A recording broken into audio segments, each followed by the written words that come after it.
La ilaha illallah Muhammadun Rasulullah. Assalamualaikum warahmatullahi wabarakatuh. Bimbangnya umat saat di padang mahsyar dan Nabi Shallallahu Alaihi Wasallam sang pemberi syafaat. Peristiwa besar setelah terjadinya kiamat di padang mahsyar. Nanti begitu ditiupkan sangkakala, maka matilah semua makhluk. Itu yang terjadi. Kemudian terjadilah benturan-benturan luar biasa pada hari kiamat kelak.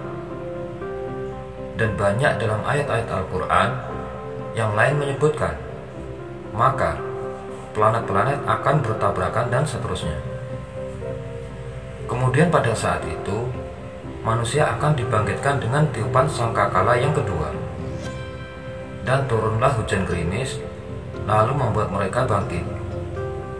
Dan pada saat mereka bangkit, ada hadis Nabi Shallallahu Alaihi Wasallam yang berbunyi dalam Sahih riwayat Bukhari. Kata Nabi Shallallahu Alaihi Wasallam, semua laki-laki akan dibangkitkan seperti ayahnya Adam alaihissalam, 60 siku ke langit atau setara dengan 27,5 meter. Dan semua wanita ataupun perempuan seperti Hawa, istrinya, ibu kita Hawa, 40 siku ke langit atau 17,5 meter. Lalu kemudian dibangkitkan tanpa baju, tanpa khitan, dan tanpa alas kaki. Lalu keluar dalam riwayat Bukhari yang lain yang berbunyi, Aisyah berkata, "Ya Rasulullah, bukankah mereka bisa saling lihat-melihat?" Kata Nabi Sallallahu Alaihi Wasallam, "Hari itu bukan seperti yang kau bayangkan, wahai Aisyah." Dibangkitkanlah mereka. Lalu ada riwayat yang menjelaskan, kata Nabi Shallallahu Alaihi Wasallam dalam riwayat Ahmad, bahwasanya setiap Nabi akan berdiri dan diikuti oleh umatnya di belakang. Misalnya ada pengikut Nabi Isa alaihissalam, jadi umatnya di belakang Nabi Isa alaihissalam. Pengikut Nabi Musa, umatnya pun di belakang Nabi Musa alaihissalam. Dan kata Nabi Shallallahu Alaihi Wasallam, juga ada Nabi yang dibangkitkan sendirian, karena gak ada yang ikut dengan dia.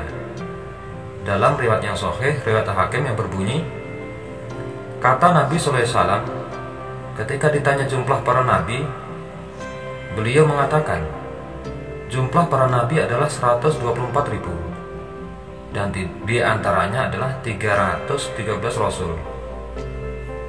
Mereka akan dibangkitkan di belakang nabi-nabi mereka. Kemudian para nabi diberi naungan oleh Allah Subhanahu wa Ta'ala.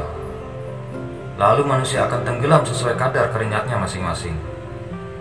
Kemudian pada saat itu manusia karena jenuh, maka ada di antara mereka yang datang kepada Adam alaihissalam, dan mereka mengatakan, wahai Adam, engkau ayah kami, engkau manusia yang diciptakan. Lalu dipuji-pujilah Adam alaihissalam. Lalu mereka mengatakan, mintalah kepada Allah agar Allah mengadili kami, karena Allah waktu itu lagi marah, murka. Mintalah agar Allah menghakimi kami, kata mereka, kami ke surga atau ke neraka. Karena jenuhnya manusia pada saat itu di padang mahsyar, maka mereka berharap ke neraka pun iya, padahal neraka mereka pun belum tahu. Padahal neraka lebih parah daripada itu. Maka Adam alaihissalam berkata, saya tidak mampu, saya tidak bisa, karena hari ini Tuhanku murka, belum pernah murka sebelumnya, dari dosa-dosa yang banyaknya dosa yang terjadi. Maka saya tidak bisa memberikan apa-apa, kata Adam alaihissalam. Nafsi, nafsi, diriku sendiri, diriku sendiri. Pergilah ke Idris. Nabi yang kedua datanglah Idris alaihissalam. Idris juga mengatakan sama, nafsi, nafsi, saya nggak bisa. Pergilah kepada Hud alaihissalam, terus kepada Soleh, kepada Su'aib, dan seterusnya sampai kepada Isa alaihissalam.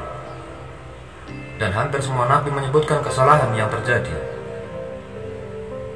Lalu mereka mengatakan, cobalah ke fulan, cobalah ke fulan. sampai akhirnya tiba Isa alaihissalam. Dan kata Nabi SAW, Isa alaihissalam tidak menyebutkan kesalahannya. Dan kemudian dia pun mengatakan, cobalah ke Muhammad SAW. Dan beliau mengatakan, apakah kalian tahu nanti bagaimana orang hari kiamat mengetahui aku, mengenalku, siapa aku, sehingga aku adalah pimpinan anak Adam. Maka para sahabat terdiam. Kata Nabi SAW, seperti inilah mereka akan datang kepadaku nanti, dan mereka akan mengatakan, wahai Muhammad. Dan waktu itu suara orang terdengar seluruh masyar. Dengan kuasa Allah, semua orang akan dengar di masyar. Walaupun waktu itu tidak ada mic, tidak ada apa-apa, semua terdengar atas izin Allah. Maka mereka mengatakan, wahai Muhammad, engkaulah Nabi terakhir. Denganmu lah risalah ditutup kenabian, dan engkau diutus untuk alam semesta. Jadi semua manusia belum pernah bertemu. Beliau pun mendengar. Mereka mengatakan ternyata inilah Nabi terakhir, Nabi Muhammad SAW. Maka mereka semua memuji Muhammad. Lalu mereka mengatakan, wahai Muhammad, mintalah kepada Allah agar Allah menghakimi kami. Kata Nabi SAW, ana lahu, saya pemiliknya, saya pemiliknya. Lalu saya pun menuju ke singgasananya Allah, ke arasinya Allah. Kemudian saya sujud. Dan Allah Maha Tinggi dan Allah Maha Pemurah Azza wa Jalla membukakan pintu kepadaku, membukakan kepadaku puji-pujian yang tidak pernah dibukakan oleh orang-orang sebelumnya, sebelum aku. Lalu aku pun sujud. Allah a'lam berapa lama, kata Nabi SAW. Beliau saja tidak tahu. Beliau cuma mengatakan, aku sujud sampai Allah Azza wa Jalla berkata, ya Muhammad, angkatlah kepalamu, berikanlah syafaat, engkau akan diterima syafaatmu. Semoga kisah singkat ini bermanfaat dan menjadikan kita orang yang lebih baik dari sebelumnya. Wallahu a'lam bishawab. Wassalamualaikum warahmatullahi wabarakatuh.